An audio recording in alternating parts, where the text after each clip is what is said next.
এটা সেই সময়ের কথা যখন মক্কার বাতাস ভারী হয়ে উঠেছিল এক নতুন আহ্বানে, তা হল লা ইলাহা ইল্লাল্লাহ। এই একটি বাক্য কাঁপিয়ে দিয়েছিল আরবের শত শত বছরের পুরনো বিশ্বাস ও অহংকার। এই আহ্বানের ধারক ছিলেন এক মহামানব, তার নাম আল আমিন মোহাম্মদ ইবনে আবদুল্লাহ সাল্লাল্লাহু আলাইহি ওয়াসাল্লাম। কুরাইশ নেতারা তাকে থামাতে চেয়েছিল। তারা ভেবেছিল এই ডাক বুঝি তাদের ক্ষমতাকে কেড়ে নেবে, তাদের মূর্তিগুলোর কর্তৃত্ব শেষ করে দেবে। প্রথমে তারা করল ঠাট্টা ও বিদ্রূপ। তারা তাকে বলল পাগল ও জাদুকর। কিন্তু তার কণ্ঠ থেকে নিঃসৃত ওহির বাণী ছিল সমুদ্রের গর্জনের মতো, যা কোনো উপহাসের ঢিল দিয়ে থামানো যায় না। তারপর তারা এলো লোভের প্রস্তাব নিয়ে।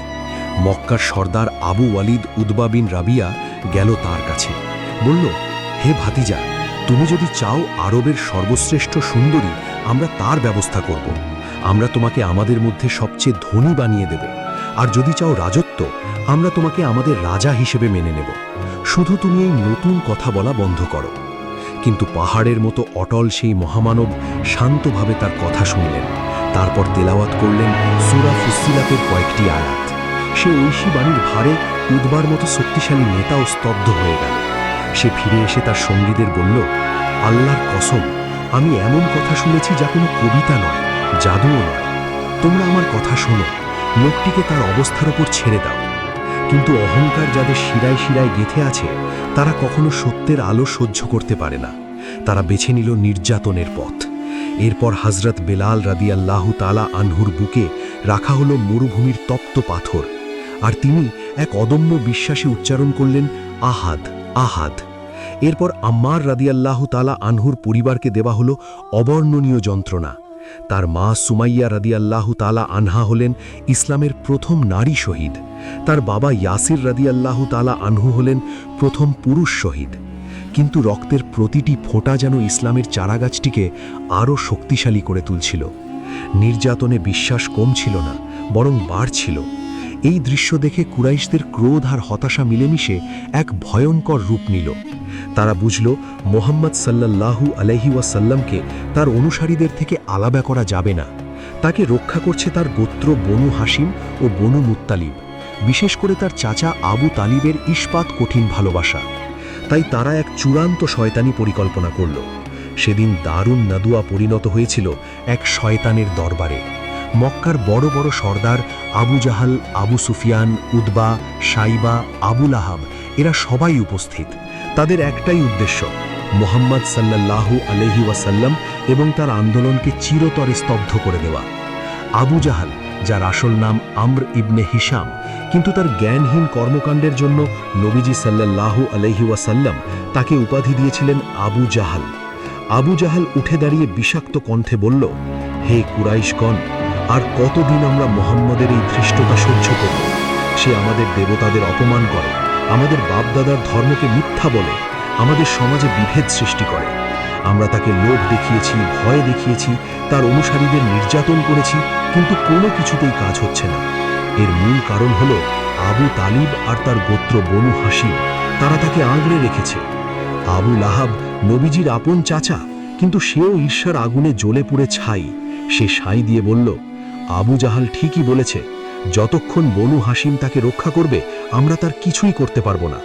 আমাদের এমন কিছু করতে হবে যাতে তারা নিজেরাই মোহাম্মদকে আমাদের হাতে তুলে দিতে বাধ্য হয়।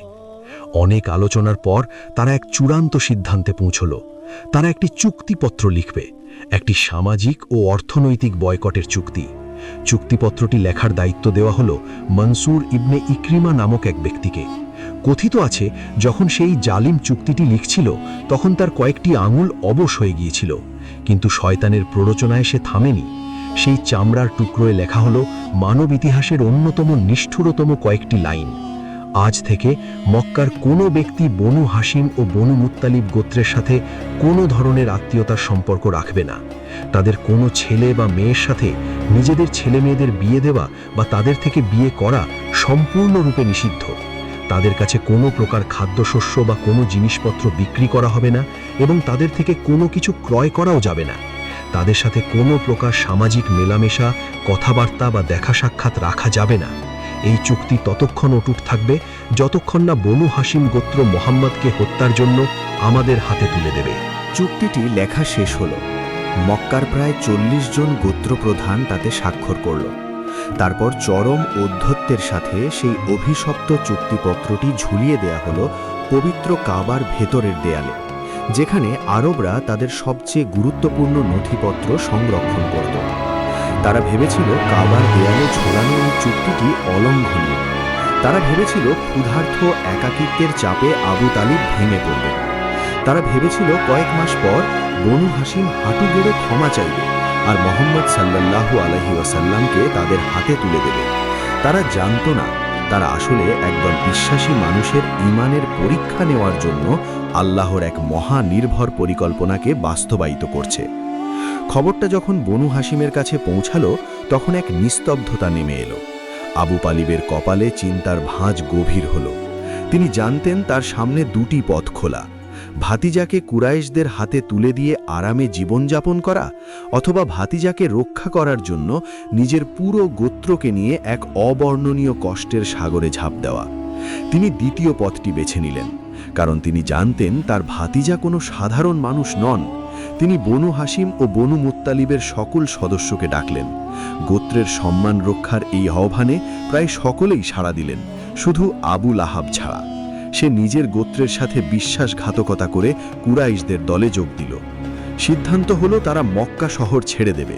তাদের আশ্রয় হবে শহরের বাইরে এক পাহাড়ি উপত্যকায়, যার নাম শিয়াবে আবি তালিব। নারী পুরুষ শিশু মিলিয়ে তারা প্রিয় ঘরবাড়ি, চেনা অলিগলি ছেড়ে এক অনিশ্চিত যাত্রায় পা বাড়ালো।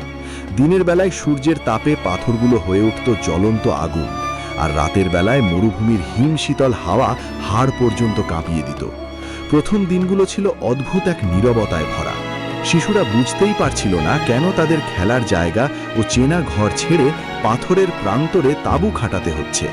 মায়েরা তাদের বুকে জড়িয়ে ধরে সান্ত্বনা দিচ্ছেন, কিন্তু তাদের নিজেদের চোখেই ছিল অশ্রু। উম্মুল মুমিনিন খাদিজা রাদিয়াল্লাহু তাআলা আনহা, যিনি ছিলেন মক্কার রানী, তিনি আজ এই উপত্যকার একজন সাধারণ বন্দিনী। তিনি তার তাঁবুতে বসে অন্য নারীদের সান্ত্বনা দিচ্ছেন, নিজের আনা সামান্য খাবারটুকু অন্যদের মধ্যে বিলিয়ে দিচ্ছেন। আবু তালিব বয়সের ভারে রুগ্ন হয়ে গেছেন, কিন্তু তার মনোবল ছিল পর্বতের মতো অটল। তিনি সারাক্ষণ উপত্যকার প্রবেশপথে নজর রাখতেন। তার সবচেয়ে বড় চিন্তা ছিল মুহাম্মদ সাল্লাল্লাহু আলাইহি ওয়াসাল্লামকে নিয়ে। রাতের আধার যখন গভীর হতো, উপত্যকার সবাই যখন ক্লান্ত শরীরে ঘুমিয়ে পড়ত, তখন তিনি চুপি চুপি নবীজি সাল্লাল্লাহু আলাইহি ওয়াসাল্লামের কাছে যেতেন, যিনি হয়তো একপাশে শুয়ে আছেন। আলতো করে তাকে জাগিয়ে বলতেন, হে ভাতিজা, তুমি আমার ওই ছেলের বিছানায় গিয়ে শুয়ে থাকো। তারপর নিজের কোনো এক পুত্রকে তুলে এনে শুইয়ে দিতেন নবীজি সাল্লাল্লাহু আলাইহি ওয়াসাল্লামের বিছানায়, যাতে কোনো গুপ্ত ঘাতক যদি হামলাও করে, আঘাতটা যেন তার নিজের ছেলের উপর আসে, কিন্তু মুহাম্মদ সাল্লাল্লাহু আলাইহি ওয়াসাল্লাম যেন সুরক্ষিত থাকেন। আবু তালিব ইসলাম গ্রহণ করেননি, কিন্তু ভাতিজার প্রতি ভালোবাসা ছিল ঈমানের মতোই শক্তিশালী। প্রথম কয়েক মাস কেটে গেল ঘরের জমানো খাবার আর উম্মুল মুমিনিন খাদিজা রাদিয়াল্লাহু তাআলা আনহার সঞ্চিত সম্পদ দিয়ে। কিন্তু সেই সঞ্চয় আর কতদিন? ধীরে ধীরে খাবারের ভাণ্ডার শূন্য হতে শুরু করলো। উপত্যকার উপর নেমে আসতে শুরু করলো অনাহারের কালো ছায়া। সময় যতই গড়াচ্ছিল, পরিস্থিতি ততই ভয়াবহ হয়ে উঠছিল। বয়কটের প্রথম তীব্র আঘাতটা লাগলো শিশুদের উপর। ছোট্ট শরীরগুলো ক্ষুধা সহ্য করতে পারছিল না। উপত্যকার ভেতর থেকে ভেসে আসতে শুরু করলো শিশুদের কান্না। সেই কান্না ছিল ছুরির ফালার মতো, যা মা বাবার হৃদয়কে এফোড় ওফোড় করে দিত। মায়েরা তাদের শুকিয়ে যাওয়া বুকে শিশুদের মুখ গুজে দিতেন, কিন্তু এক ফোঁটা দুধও আসত না। ক্ষুধার জ্বালায় শিশুরা কাঁদত, কাঁদতে কাঁদতে নিস্তেজ হয়ে ঘুমিয়ে পড়ত। ঘুম থেকে উঠে আবার কাঁদত। সেই কান্নার শব্দ রুক্ষ পাহাড়ের গায়ে ধাক্কা খেয়ে প্রতিধ্বনিত হতো, আর রাতের নিস্তব্ধতায় সেই শব্দ পৌঁছে যেত মক্কা শহরের অলিগলিতে। কিছু কুরাইশ, যাদের হৃদয়ে তখনও মনুষ্যত্বের ছিটে ফোটা ছিল, তারা এই কান্না শুনে স্থির থাকতে পারত না। তাদের মনে হতো এই কান্না যেন তাদের বিবেককে চাবুক মারছে। কিন্তু আবু জাহাল আর তার সঙ্গীদের পাহারার ভয়ে তারা প্রকাশ্যে সাহায্য করতে পারত না। বড়দের অবস্থাও করুণ ছিল। দিনের পর দিন, সপ্তাহের পর সপ্তাহ পেটে কোনো দানা পড়েনি। ক্ষুধার জ্বালায় পেট এমনভাবে মোচড় দিত যে সোজা হয়ে দাঁড়ানো কঠিন হয়ে যেত। সাহাবী সাদ ইবনে আবি ওয়াক্কাস রাদিয়াল্লাহু তাআলা আনহু বলেন যে এক রাতে আমি ক্ষুধার জ্বালায় হাঁটছিলাম। আমার অবস্থা এমন ছিল যে আমি চোখে ঝাপসা দেখছিলাম। হঠাৎ আমার পায়ে শক্ত কিছুর স্পর্শ লাগলো। আমি নিচু হয়ে হাতে তুলে দেখলাম সেটা একটা উটের শুকনো চামড়ার টুকরো। আমি ওটাকে তুলে নিলাম, ভালো করে ধুয়ে আগুনে ছেঁকে নিলাম, তারপর পাথর দিয়ে গুঁড়ো করে সামান্য পানি দিয়ে গুলিয়ে খেলাম। ওই জিনিসটা দিয়ে আমি 3 দিন কাটিয়ে দিয়েছিলাম। উপত্যকার ভেতরকার গাছপালাই হয়ে উঠেছিল তাদের প্রধান খাদ্য। তারা গাছের পাতা ছিঁড়ে আনত, পানিতে সেদ্ধ করত, সেই তিক্ত স্বাদহীন পাতা চিবিয়ে তারা ক্ষুধা নিবারণের চেষ্টা করত। এই পাতা খেয়ে তাদের অনেকেরই শরীর খারাপ করত। স্বয়ং সৈয়দুল মুরসালিন রাহমাতুল্লিল আলামিন সাল্লাল্লাহু আলাইহি ওয়াসাল্লামও এই কষ্টের বাইরে ছিলেন না। অনেক দিন এমন গেছে যে তিনি পেটে পাথর বেঁধে রেখেছেন শুধুমাত্র ক্ষুধার তীব্র যন্ত্রণা কমানোর জন্য। তার পবিত্র চেহারা, যা ছিল পূর্ণিমার চাঁদের চেয়েও উজ্জ্বল, তা অনাহারে বিবর্ণ হয়ে গিয়েছিল, কিন্তু তার মুখ থেকে আল্লাহর প্রশংসার একটি শব্দও কমেনি। তিনি সাহাবীদের সান্ত্বনা দিতেন, তাদের ধৈর্যের কথা স্মরণ করিয়ে দিতেন এবং বলতেন, নিশ্চয়ই আল্লাহ ধৈর্যশীলদের সাথে আছেন। এই অবর্ণনীয় কষ্টের মাঝেও তারা তাদের ঈমান হারাননি। 5 ওয়াক্ত নামাজ তারা জামাতের সাথেই আদায় করতেন। নবীজি সাল্লাল্লাহু আলাইহি ওয়াসাল্লাম যখন ইমাম হয়ে দাঁড়াতেন, তার পেছনে দুর্বল শরীরের সাহাবীরাও দাঁড়াতেন। তখন এক স্বর্গীয় দৃশ্য তৈরি হতো। তাদের দুনিয়াবি কোনো সম্বল ছিল না, পেটে খাবার ছিল না, কিন্তু তাদের আত্মা ছিল আল্লাহর ভালোবাসায় পরিপূর্ণ। সিজদায় গিয়ে তারা যেন দুনিয়ার সব কষ্ট ভুলে যেতেন। এই চরম অমানবিকতার মাঝেও কিছু মানুষের ভেতরকার মানবতা মরে যায়নি। তাদের একজন ছিলেন হাকিম ইবনে হিজাম। তিনি ছিলেন উম্মুল মুমিনিন খাদিজা রাদিয়াল্লাহু তাআলা আনহার আপন ভাতিজা। যদিও তিনি তখন ইসলাম গ্রহণ করেননি, কিন্তু ফুফুর এই কষ্ট তিনি সহ্য করতে পারতেন না। তিনি প্রায়ই রাতের গভীরে, যখন মক্কার পাহারাদাররা কিছুটা শিথিল থাকত, তখন একটি উটের পিঠে গম বা খেজুরের বস্তা চাপিয়ে চুপি চুপি উপত্যকার কাছাকাছি চলে আসতেন। তারপর উটটিকে উপত্যকার দিকে তাড়িয়ে দিয়ে নিজে দ্রুত অন্ধকারে মিলিয়ে যেতেন। ভেতরে থাকা ক্ষুধার্ত মানুষগুলো সেই খাবার পেয়ে আল্লাহর শুকরিয়া আদায় করত। একদিন রাতে তিনি এমনই এক বস্তা গম নিয়ে যাচ্ছিলেন, কিন্তু সরাসরি পড়ে গেলেন আবু জাহালের সামনে। আবু জাহাল তার পথ আটকে দাঁড়ালো। সে গর্জে উঠে বলল, হাকিম, এত রাতে কোথায় যাচ্ছ? এই বস্তায় কি আছে? তুমি কি মুহাম্মাদের লোকেদের জন্য খাবার নিয়ে যাচ্ছ? হাকিম ইবনে হিজাম কিছুটা ভয় পেয়ে গেলেন, কিন্তু নিজেকে সামলে নিয়ে বললেন, না, এটা আমার ফুফু খাদিজার জন্য, তিনি চেয়ে পাঠিয়েছেন। আবু জাহেল ধমক দিয়ে বলল, মিথ্যে কথা, আমি তোমাকে এক পাও এগোতে দেব না। কাল সকালেই আমি মক্কার সবার কাছে তোমার এই বেঈমানির কথা প্রচার করব। দুজনের মধ্যে তীব্র কথা কাটাকাটি শুরু হলো। ঠিক সেই মুহূর্তে সেখানে এসে হাজির হলেন আবুল বাখতারি। তিনি আবু জাহালের মতো চরমপন্থী ছিলেন না। তিনি এসে পরিস্থিতি শান্ত করার চেষ্টা করলেন। তিনি আবু জাহালকে বললেন, ওকে যেতে দাও, ওর ফুফু ওর কাছে কিছু চেয়ে পাঠিয়েছে, তাতে তোমার সমস্যা কোথায়? কিন্তু আবু জাহেল মানতে নারাজ। সে চিৎকার করে বলল, না, কোনো খাবার বনু হাসিমের কাছে পৌঁছাবে না। এই কথা শুনে আবুল বাখতাহির ধৈর্যচ্যুতি ঘটল। তিনি পাশে পড়ে থাকা একটি উটের চোয়ালের শুকনো হাড় তুলে নিয়ে সজোরে আবু জাহালের মাথায় আঘাত করলেন। আঘাতে আবু জাহালের মাথা ফেটে রক্ত বের হতে লাগলো, আর সে মাটিতে লুটিয়ে পড়ল। এই সুযোগে হাকিম ইবনে হিজাম দ্রুত উটটিকে উপত্যকার দিকে পাঠিয়ে দিয়ে চলে গেলেন। হিশাম ইবনে আমর নামে আরেকজন দয়ালু ব্যক্তি ছিলেন, যিনি গোপনে প্রায়ই খাবার পাঠাতেন, কিন্তু এই ছোট ছোট সাহায্যগুলো ছিল প্রয়োজনের তুলনায় খুবই সামান্য। বিশাল মরুভূমিতে এক ফোঁটা পানির মতো। এভাবেই 3টি বছর কেটে গেল। এই দীর্ঘ সময় ধরে চলছিল এই অমানবিকতার বয়কট। এই সময়ে উপত্যকার ভিতরে জন্ম নেওয়া শিশুরা জানতই না যে রুটি বা খেজুর বলে কোনো খাবার আছে। তারা গাছের পাতাকেই নিজেদের খাবার বলে চিনত। এই সময়ে অনেক বৃদ্ধ ও অসুস্থ মানুষ বিনা চিকিৎসা ও খাদ্য অভাবে মারা গিয়েছিলেন। উপত্যকাটি পরিণত হয়েছিল এক জীবন্ত কবরস্থানে। নবুয়তের 10ম বছর, বয়কটের 3য় বছর প্রায় শেষের দিকে। উপত্যকার ভিতরের মানুষগুলো তখন কঙ্কাল সার ছায়া মূর্তিতে পরিণত হয়েছে। ওদিকে মক্কার ভিতরে পরিস্থিতি বদলাতে শুরু করেছিল। কুরাইশদের মধ্যে এমন অনেকেই ছিলেন যারা এই বয়কটকে মন থেকে সমর্থন করেননি। প্রতিদিন রাতে ভেসে আসা শিশুদের কান্নার শব্দ তাদের বিবেককে দংশন করত।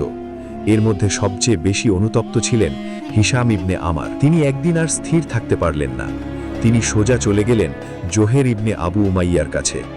জোহেরের মা আতিকা ছিলেন আব্দুল মুত্তালিবের কন্যা, অর্থাৎ নবীজি সাল্লাল্লাহু আলাইহি ওয়াসাল্লামের ফুফু। হিশাম জুহাইরকে বললেন, হে জুহায়ের, তোমার কি বিবেক বাঁধে না? তুমি আরামে খাচ্ছ, সুন্দর পোশাক পরছ, জীবন উপভোগ করছ, আর তোমার মামার বংশের লোকেরা, তোমার আত্মীয়রা না খেতে পেয়ে পশুর মতো জীবনযাপন করছে। তারা ধ্বংস হয়ে যাচ্ছে।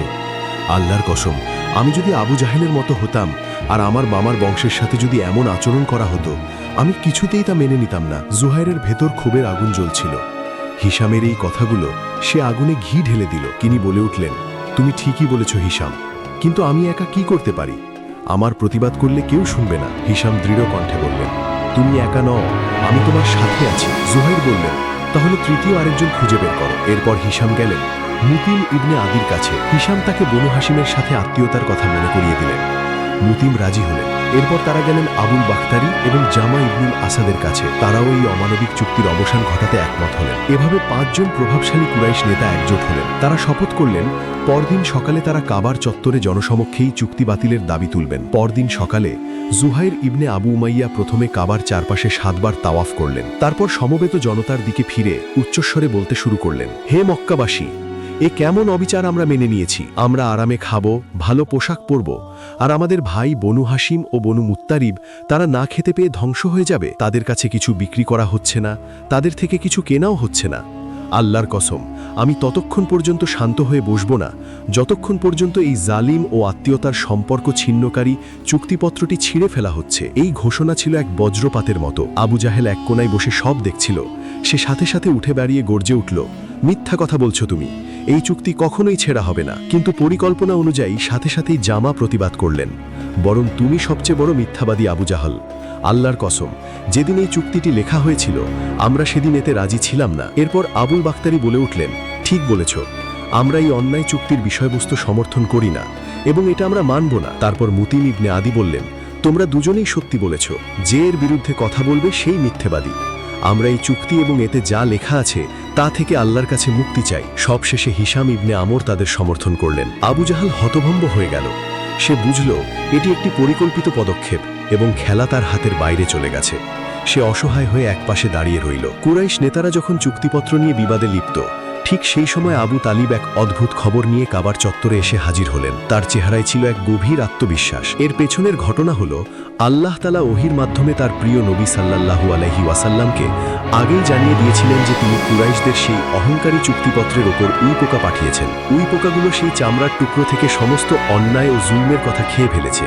অক্ষত রেখেছে শুধু সেই অংশটুকু যেখানে আল্লাহর নাম লেখা ছিল। নবীজি খবরটি তার চাচা আবু তালিবকে জানান। আবু তালিব এই ঐশী সংবাদের ওপর ভিত্তি করে কুরাইশদের মুখোমুখি হতে এসেছিলেন। তিনি কাবার চত্বরে দাঁড়িয়ে কুরাইশ নেতাদের দিকে তাকিয়ে বললেন, হে কুরাইশগণ, আমার ভাতিজা আমাকে একটা খবর দিয়েছে যা সে নিজে থেকে বানাতে পারে না। সে বলেছে তোমাদের লিখিত চুক্তিপত্রটি নাকি আল্লাহর প্রেরিত উইপোকা খেয়ে ফেলেছে। শুধুমাত্র আল্লাহর নাম ছাড়া আর কোনো অক্ষরই নাকি সেখানে অবশিষ্ট নেই। এখন তোমরা ভেতরে গিয়ে চুক্তিপত্রটি দেখো। তারপর তিনি তার চূড়ান্ত চ্যালেঞ্জটি দিলেন, যদি তার কথা সত্য হয় তাহলে তোমরা এই জুলমের বয়কট থেকে ফিরে আসবে, আর যদি তার কথা মিথ্যা প্রমাণিত হয়, নাউজুবিল্লাহ, তবে আল্লাহর কসম আমি তাকে তোমাদের হাতে তুলে দেব। উপস্থিত জনতা বলে উঠল, আপনি ন্যায্য কথা বলেছেন। এই কথা শুনে মুতিম ইবনে আদি এবং তার সঙ্গীরা কাবার ভেতর প্রবেশ করলেন। চুক্তিপত্রটি নামানো হলো। যখন চুক্তিপত্রটি খোলা হলো তখন উপস্থিত সবার চোখ বড় বড় হয়ে গেল। তারা দেখল মুহাম্মদ সাল্লাল্লাহু আলাইহি ওয়াসাল্লামের কথা অক্ষরে অক্ষরে সত্য। চামড়ার সেই টুকরোটির উইপোকা এমনভাবে খেয়ে ফেলেছে যে তাতে জুলুম, আত্মীয়তার সম্পর্ক ছিন্ন করা এবং বয়কটের কোনো কথাই আর অবশিষ্ট নেই। অক্ষত আছে শুধু সেই একটি মাত্র শব্দ, আল্লাহ। এই অলৌকিক দৃশ্য দেখে কুরাইশদের মুখে আর কোনো কথা রইল না। যারা এতক্ষণ চুক্তি বহাল রাখার পক্ষে ছিল তাদের মাথা লজ্জায় ও বিস্ময়ে নত হয়ে গেল। সত্য দিনের আলোর মতো পরিষ্কার হয়ে গেল। অবশেষে বয়কট আনুষ্ঠানিকভাবে প্রত্যাহার করা হলো। 3 বছরের দীর্ঘ অন্ধকার রাতের অবসান ঘটল। খবরটি যখন শিয়াবে আবি তালিবে পৌঁছল তখন সেখানকার পরিবেশে এক আবেগঘন আমেজ সৃষ্টি হলো। দুর্বল মানুষগুলোর চোখে আনন্দের অশ্রু। তারা আল্লাহর শুকরিয়ায় সিজদায় লুটিয়ে পড়ল। তারপর সেই করুণ মিছিলটি আবার মক্কার দিকে রওনা হলো। শহরের মানুষগুলো তাদের করুণ অবস্থা দেখে শিউরে উঠল। 3 বছরের অনাহার তাদের শরীরকে ভেঙে দিয়েছিল। তাদের গাল বসে গেছে, চোখ কোটরে ঢুকে গেছে, কিন্তু তাদের আত্মা ছিল প্রশান্ত, কারণ তারা এক কঠিন পরীক্ষায় উত্তীর্ণ হয়েছে। বয়কট শেষ হওয়ার মাত্র কয়েক মাস পর নবুয়তের 10ম বছরে নবীজি সাল্লাল্লাহু আলাইহি ওয়াসাল্লাম হারালেন তার চাচা আবু তালিবকে। 80 বছরেরও বেশি বয়সী আবু তালিব এই বয়সে চরম কষ্ট সহ্য করতে পারেননি। মৃত্যুর আগ পর্যন্ত তিনি ভাতিজাকে রক্ষা করে গেছেন, যদিও তিনি প্রকাশ্যে ইসলাম গ্রহণ করেননি। তার মৃত্যু ছিল নবীজি সাল্লাল্লাহু আলাইহি ওয়াসাল্লামের জন্য এক বিশাল আঘাত। চাচার মৃত্যুর শোকে যখন তিনি কাতর, তার মাত্র কয়েক মাস পরেই তিনি হারালেন তার জীবনের সবচেয়ে বড় অবলম্বন, তার ভালোবাসা, তার পরামর্শদাতা উম্মুল মুমিনিন খাদিজা রাদিয়াল্লাহু তাআলা আনহাকে। 65 বছর বয়সেই তিনি প্রভুর ডাকে সাড়া দিলেন। এই 3 বছরের কষ্ট, বিশেষ করে খাদ্য অভাব ও মানসিক চাপ, তার স্বাস্থ্যকে পুরোপুরি ভেঙে দিয়েছিল। তিনি সেই মহিয়সী নারী যিনি তার সমস্ত ধন সম্পদ, তার আরাম, তার জীবন সব কিছু বিলিয়ে দিয়েছিলেন ইসলামের জন্য। একই বছরে জীবনের এই দুটি বড় অবলম্বনকে হারিয়ে নবীজি সাল্লাল্লাহু আলাইহি ওয়াসাল্লাম এতটাই ভেঙে পড়েছিলেন যে ইসলামের ইতিহাসে এই বছরটির নাম হয়ে গেল আমুল হুজন বা শোকের বছর। এখন তিনি মক্কায় প্রায় একাকী। একদিকে চাচার আশ্রয় নেই, অন্যদিকে স্ত্রীর মানসিক প্রশান্তি নেই। কুরাইশরা আরও বেপরোয়া হয়ে উঠল। আবু তালিবের মৃত্যুর পর একদিন এক কাফের তার মাথায় প্রকাশ্যে ধুলোবালি ছিটিয়ে দিল। তিনি সেই অবস্থায় ভারাক্রান্ত হৃদয়ে ঘরে ফিরলেন। তার আদরের কন্যা ফাতিমা রাদিয়াল্লাহু তাআলা আনহা কাঁদতে কাঁদতে সেই ধুলো পরিষ্কার করে দিচ্ছিলেন। কিন্তু শিয়াবে আবি তালিবের পরীক্ষা বৃথা যায়নি। এই ঘটনা মুসলিমদের শিখিয়েছে যে ঈমানের পথ ফুলের বিছানা নয়, ত্যাগের মাধ্যমেই আসে বিজয়। এটি শিখিয়েছে দুনিয়ার সমস্ত শক্তি একত্রিত হয়েও আল্লাহর পরিকল্পনার সামনে তুচ্ছ।